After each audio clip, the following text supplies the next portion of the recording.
I'm going to show you how to change background color of notes in Google Keep. So it's really easy, so let's get right into it.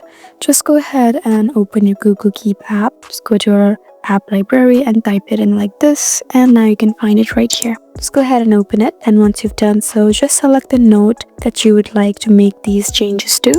Let's go ahead and tap there, and now you just need to look at the bottom where you can see the option of a canvas right here. Just go ahead and tap there. Now you can see the option of color at the top. When I say top, I mean just above the background option right here. So if you want this color, you can do so. If you want blue, there's the option of blue, purple, and many more. If you want a specific background, you can look at the bottom and choose that also. And as you can see, I have successfully changed the background color of notes in Google Keep. So there you go, guys. I hope this video was helpful for you. Please leave us a like and drop us a comment down below, and we'll see you again in our next video. Thank you for watching.